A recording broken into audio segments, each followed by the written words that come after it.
Actors who created the voices for the wonderful new characters, including Hugo, the star of the movie, and Disney's The Hunchback of Notre Dame.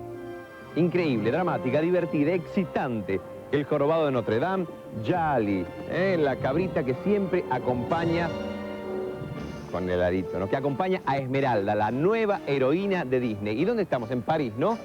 Claro que sí, estamos en París, en Epcot Center, en Disney World. Y aquí está la representación de París que se viste de Jorobado de Notre Dame, que se viste con los colores de todo esto. Y vamos a seguir después de este corte, ahondando en los misterios de esta película, viendo cómo se hizo, inclusive haciendo más entrevistas en los estudios Disney. Vamos a estar en Nueva Orleans, la ciudad donde se estrenó mundialmente esta película, también en Buenos Aires, con algunas imágenes de lo que sucedió allí. Así que bueno, enseguida volvemos.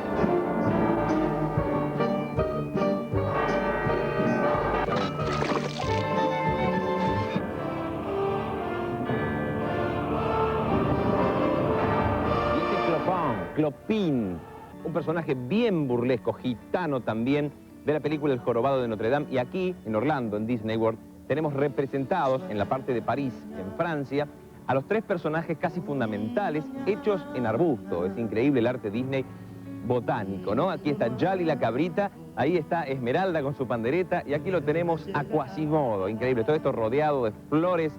Y vamos a seguir viendo estos misterios de esta película, donde Francia tuvo mucho que ver, no solamente por el libro original de Víctor Hugo, sino porque también más de 100 artistas de animación colaboraron con más de 10 minutos de la película, fundamentalmente el comienzo, cuando se ve la catedral, y bueno, diciendo un poquito cómo eran las costumbres, aportando datos históricos, pero en animación hay como 10 minutos de la película hechos en Francia. ¿Seguimos viendo secretos?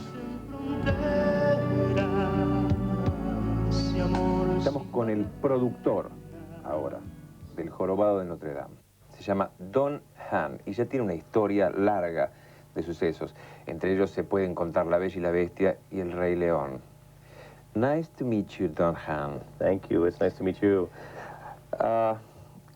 When I said once, this is the best movie I ever seen, it was when I saw Beauty and the Beast.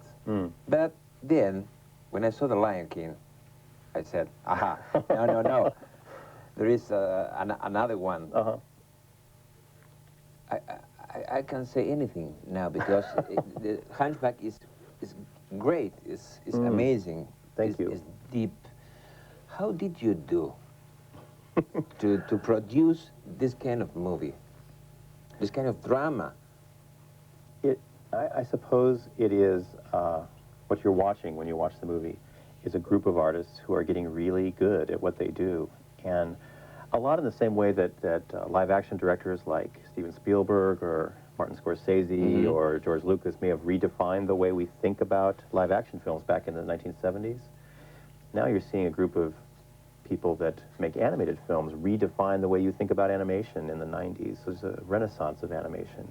And when you go to see this film, that's what you're seeing, is some brilliant artists doing their best work. And how the computers helped you in this movie? Well, the computers help us in many, many ways. When they first came into our art form, we thought, oh, it's kind of a threat. We're not sure we like this technology, but we found out over the years that it can help us create some wonderful, wonderful imagery up on the screen.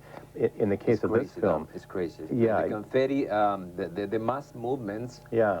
Well, there's scenes in this film where you have literally 8,000 people in the square in front of Notre Dame, and the cathedral's turning in space, and there's smoke coming up from the fire. And it's something that you couldn't have seen even 5 years ago on the screen. But with the advances of technology, along with the advances of our artists, they're starting to be able to pick up the computer as a sophisticated tool for themselves and create some amazing moments. Victor Hugo helped a lot, I think, because he wrote a very impressive description of that Paris at that time.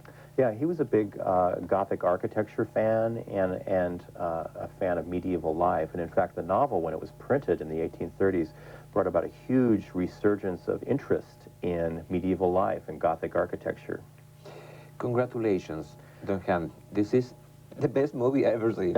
Oh, thank you. Thank you so much. I'm glad you liked it. Bye-bye. Bye-bye now.